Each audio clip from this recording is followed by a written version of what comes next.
আকাশবাণী আগরতলা। স্থানীয় সংবাদ পড়ছি রাহুল চন্দ্র লোধ। এখনকার বিশেষ বিশেষ খবর হল, মুখ্যমন্ত্রী অধ্যাপক ডাক্তার মানিক সাহা বলেছেন, সরকারের মূল লক্ষ্য হল শিক্ষার্থীদের মানসম্পন্ন শিক্ষা প্রদান করা।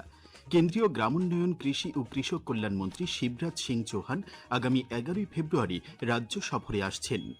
প্রধানমন্ত্রী নরেন্দ্র মোদী শিক্ষার্থীদের পরীক্ষার বাইরেও জীবন দক্ষতা, খেলাধুলা, সৃজনশীলতা এবং আত্মবিকাশের দিকে মনোনিবেশ করতে অনুপ্রাণিত করেছেন। সংখ্যালঘু কল্যাণমন্ত্রী শুক্লাচরণ নোয়াতিয়া বলেছেন, পিএম জনমন প্রকল্পের মাধ্যমে রাজ্যে দুর্বল জনজাতি গোষ্ঠীর আর্থসামাজিক অবস্থার ব্যাপক উন্নতি হচ্ছে। কৈলাসহরের কলেজ স্টেডিয়ামে আয়োজিত জেনারেল পদ্মচন্দ স্মৃতি আমন্ত্রণমূলক ফুটবল টুর্নামেন্টের আজকের খেলায় মণিপুরের ট্রাউ দল জয়লাভ করেছে। এবারে বিস্তারিত সংবাদ। মুখ্যমন্ত্রী অধ্যাপক ডাক্তার মানিক সাহা বলেছেন, সরকারের মূল লক্ষ্য হল শিক্ষার্থীদের মানসম্পন্ন শিক্ষা প্রদান করা, বিশেষ করে ডিজিটাল শিক্ষা ব্যবস্থার উপর জোর দেওয়া।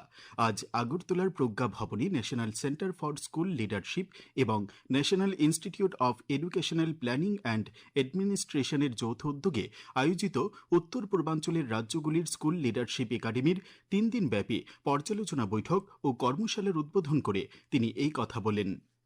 তিনি বলেন, শিক্ষা প্রতিষ্ঠানের মূল কাণ্ডারি হচ্ছেন শিক্ষকরা, যারা তরুণ প্রজন্মের মধ্যে প্রকৃত শিক্ষা প্রদান এবং দেশপ্রেমের মতো মূল্যবোধ জাগানোর জন্য দায়িত্বশীল ভূমিকা পালন করছেন।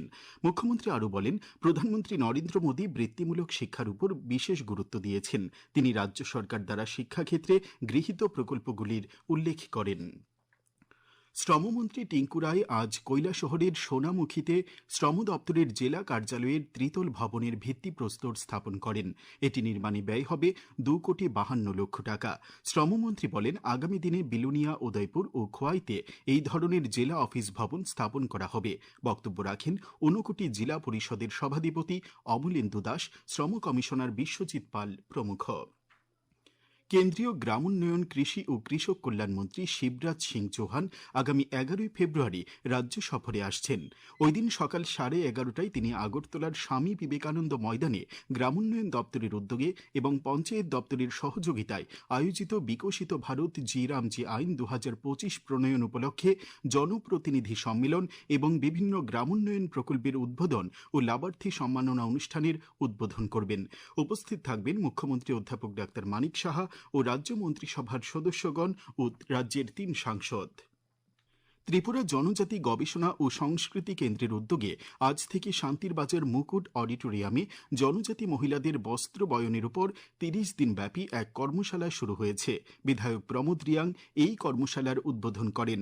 জোলাইবাড়ি এবং বকাফা ব্লকের 20 জন জনজাতি মহিলা এই কর্মশালায় প্রশিক্ষণ নেবেন। 25তম ভারত রং মহোৎসব ন্যাশনাল স্কুল অফ ড্রামার উদ্যোগে বিশ্বের সবচেয়ে বড় আন্তর্জাতিক নাট্য মহোৎসব।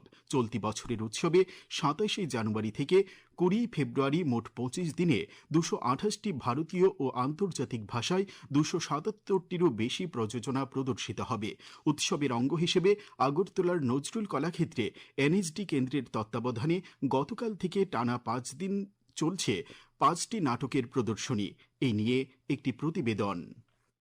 সরকারের সংস্কৃতি মন্ত্রকের ন্যাশনাল স্কুল অব ড্রামার ব্যবস্থাপনায় বিশ্বের বৃহত্তম আন্তর্জাতিক নাট্য মহোৎসব 25তম ভারত রং মহোৎসব চলতি বছরে সারা দেশের সঙ্গে রাজ্যের নাট্যপ্রেমীরাও পেয়ে চলেছেন আগরতলায় বসে 5 দিনে 5টি বিশ্বমানের নাটক দেখার সুযোগ। বর্ণময় নাট্য উৎসবে নজরুল কলাক্ষেত্রের আনন্দ অডিটোরিয়ামে ভারতের নানা প্রান্তের বহুমাত্রিক নাট্যস্বর, শিল্পী ও সাংস্কৃতিক বয়ানের সমস্বরে উচ্চারণ উপভোগ করছেন রাজ্যের নাট্যমতীরা। এনএসডি টিআই উইং ত্রিপুরা চ্যাপ্টারের নির্দেশক বিপ্লব বরকাকতি জানালেন, নাটকের বিস্তার ও গণতন্ত্রীকরণের লক্ষ্যে এনএসডি অবিরত কাজ করে চলেছে।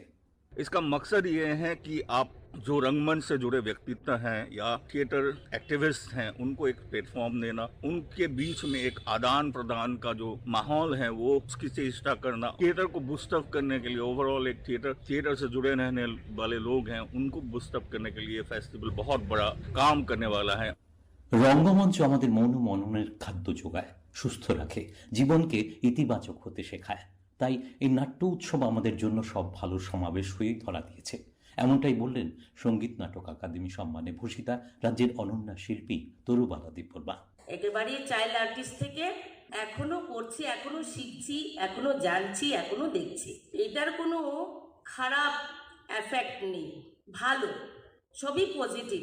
এটা নট ফর অনলি ফিজিক্যালি, কিন্তু এই যে মেন্টালি, যেটা মানসিক যে সুস্থ রাখা, শান্তিতে রাখা, এইটার জন্য আমাদের এই রঙ্গমঞ্চ, ড্রামা বলো, নাটক বলো, সব কিছু আমাদের জীবনে খুবই প্রয়োজন। অসমীয়া, বাংলা, হিন্দি, ভিন্ন ভাষা, ভিন্ন সংস্কৃতি, ভিন্ন শৈলীর নাটক, কিন্তু অভিন্ন বৈচিত্র্যময় ভারতীয়তার চিরন্তন প্রবাহে গোটা দুনিয়ার জন্য দিশারি আয়োজন ভারত রঙ্গ মহোৎসব। নাট্যপ্রেমী মানুষের মনের কথা যেন এটাই। মনীষ লোধের প্রতিবেদন, সংবাদকক্ষ থেকে সুমন ভট্টাচার্য, আকাশবাণী আগরতলা। এই খবর আপনারা শুনছেন আকাশবাণীর আগরতলা কেন্দ্র থেকে। প্রধানমন্ত্রী নরেন্দ্র মোদী শিক্ষার্থীদের পরীক্ষার বাইরেও জীবন দক্ষতা, খেলাধুলা, সৃজনশীলতা এবং আত্মবিকাশের দিকে মনোনিবেশ করতে অনুপ্রাণিত করেছেন। আজ পরীক্ষা পে চর্চার নবম সংস্করণে প্রকাশিত দ্বিতীয় ভিডিও পর্বে প্রধানমন্ত্রী পরীক্ষার সময় চাপ এবং উদ্বেগ কিভাবে কাটিয়ে উঠতে হয় সেই সম্পর্কে শিক্ষার্থীদের সামনে বক্তব্য রাখেন। তিনি শিক্ষার্থীদের ছোট স্টার্টআপ দিয়ে তাদের উদ্যোক্তা যাত্রা শুরু করার জন্য উৎসাহিত করেন। তিনি বলেন, শিক্ষার্থীদের শিক্ষা জীবন এবং সৃজনশীল সাধনাকে পৃথক বা বিপরীত পথ হিসেবে দেখা উচিত নয়। উভয়ই সমানভাবে মূল্যবান এবং কার্যকরভাবে ভারসাম্যপূর্ণ হতে পারে। প্রধানমন্ত্রী নাগরিক দায়িত্ববোধের গুরুত্বের উপর জোর দিয়ে শিক্ষার্থীদের আবর্জনা না ফেলা, রাস্তায় থুথু না ফেলা, ট্রাফিক সিগন্যাল মেনে চলা এবং খাবারের অপচয় এড়ানোর মতো মৌলিক নিয়ম মেনে চলার আহ্বান জানান। তিনি বলেন, শৃঙ্খলাবদ্ধ দৈনন্দিন আচরণ জাতি গঠনে গুরুত্বপূর্ণ ভূমিকা পালন করে। ভোকাল ফর লোকালের মতো উদ্যোগের কথা তুলে ধরে প্রধানমন্ত্রী বলেন, ভারতীয় তৈরি পণ্য দেশীয় অর্থনীতিকে শক্তিশালী করে। প্রধানমন্ত্রী উল্লেখ করেন যে নাগরিকদের নেওয়া প্রতিটি ছোট পদক্ষেপ 2047 সালের মধ্যে বিকশিত ভারতের লক্ষ্য অর্জনে অবদান রাখবে। কৃত্রিম বুদ্ধিমত্তা এবং প্রযুক্তিকে ভয় পাওয়া উচিত কিনা এবং শিক্ষার্থীরা কিভাবে তাদের কেরিয়ার গড়তে প্রযুক্তি ব্যবহার করতে পারে এই প্রশ্নের জবাবে প্রধানমন্ত্রী প্রযুক্তিকে একজন শক্তিশালী শিক্ষক হিসেবে বর্ণনা করেন এবং শিক্ষার্থীদের সচেতনতা এবং দায়িত্বের সাথে এটিকে গ্রহণ করতে উৎসাহিত করেন। প্রধানমন্ত্রী বলেন, খেলাধুলাকে দৈনন্দিন জীবনের একটি অবিচ্ছেদ্য অংশ করে তুলতে হবে এবং শিক্ষার্থীদের দিনে অন্তত একবার শ্বাস প্রশ্বাসের ব্যায়াম অনুশীলন করা উচিত। তিনি বলেন, পরীক্ষা পে চর্চা কর্মসূচির লক্ষ্য হল পরীক্ষার চাপ নিয়ে আলোচনা করা এবং পরীক্ষাকে উৎসব এবং জীবনের একটি অবিচ্ছেদ্য অংশ হিসেবে উদযাপন করা। परीक्षा एक ऐसा अवसर है और परीक्षा के लिए हेल्दी कंपटीशन की भावना हमारी तैयारी को और बेहतरीन बनाती है। इन सभी चर्चाओं में स्थान अलग अलग थे, स्टूडेंट्स अलग अलग थे, अनुभव अलग थे, लेकिन हर चर्चा का उद्देश्य एक ही था, हर स्टूडेंट को सुनना, समझना और साथ मिलकर कुछ न कुछ सीखना। आप सभी को मेरी बहुत बहुत शुभकामनाएं। সংখ্যালঘু কল্যাণ মন্ত্রী শুক্লাচরণ নোয়াতিয়া বলেছেন, পিএম জনমন প্রকল্পের মাধ্যমে রাজ্যে দুর্বল জনজাতি গোষ্ঠীর আর্থসামাজিক অবস্থার ব্যাপক উন্নতি হচ্ছে। আজ সচিবালয়ে পিএম জনমন প্রকল্প সহ বেশ কিছু প্রকল্পের অগ্রগতি নিয়ে পর্যালোচনা বৈঠকে তিনি এই কথা বলেন। রেলমন্ত্রী অশ্বিনী বৈষ্ণব আজ নয়াদিল্লি থেকে মিজোরামের সাইরাং এবং আসামের শিলচরের মধ্যে নতুন যাত্রীবাহী ট্রেন পরিষেবার ভার্চুয়ালি উদ্বোধন করেন। তিনি বলেন, গত 11 বছরে উত্তর পূর্ব রাজ্যগুলিতে 1900 কিলোমিটার নতুন রেলপথ স্থাপন করা হয়েছে। ত্রিপুরা জয়েন্ট এন্ট্রান্স বোর্ড পরিচালিত এবছরের এন্ট্রান্স পরীক্ষার জন্য আগামীকাল বিকেল 4টা থেকে অনলাইনে আবেদন শুরু হবে। তা চলবে আগামী 18 ফেব্রুয়ারি পর্যন্ত। বোর্ডের চেয়ারম্যান শুভদীপ পাল আজ এই খবর জানিয়েছেন। তিনি জানান, এবছর জয়েন্ট এন্ট্রান্স পরীক্ষার সম্ভাব্য তারিখ আগামী 22 এপ্রিল। কৈলাসহরের কলেজ স্টেডিয়ামে আয়োজিত জেনারেল পদ্মজং স্মৃতি আমন্ত্রণমূলক ফুটবল টুর্নামেন্টের আজকের খেলায় মণিপুরের ট্রাউ দল জয়লাভ করেছে। নির্ধারিত সময় এবং অতিরিক্ত সময়েও গোল শূন্য থাকায় পেনাল্টি শুটআউটে মণিপুরের ট্রাউ দল 5-4 গোলের ব্যবধানে জম্পুইজলা এফসি দলকে পরাজিত করে। আগামীকাল আকাশ আংশিক মেঘাচ্ছন্ন থাকবে। সকালে হালকা কুয়াশা পড়ার সম্ভাবনা রয়েছে। দিনের সর্বোচ্চ তাপমাত্রা 28 ডিগ্রি সেলসিয়াস এবং সর্বনিম্ন 12 ডিগ্রি সেলসিয়াসের কাছাকাছি থাকতে পারে। আজ দিনের সর্বোচ্চ তাপমাত্রা ছিল 27.8 ডিগ্রি সেলসিয়াস এবং সর্বনিম্ন 11.8 ডিগ্রি সেলসিয়াস।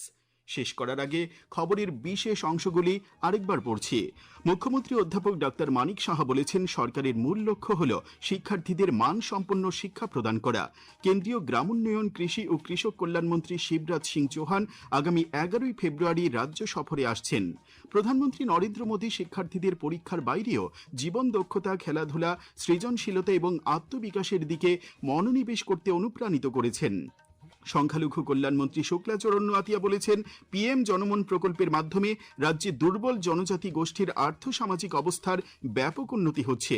কৈলাসহরের কলেজ স্টেডিয়ামে আয়োজিত জেনারেল পদ্মজন স্মৃতি আমন্ত্রণমূলক ফুটবল টুর্নামেন্টের আজকের খেলায় মণিপুরের ট্রাউ দল জয়লাভ করেছে। স্থানীয় সংবাদ আজকের মতো এখানেই শেষ হলো। পরবর্তী বাংলা স্থানীয় সংবাদ প্রচারিত হবে আগামীকাল সকাল 7:35 মিনিটে।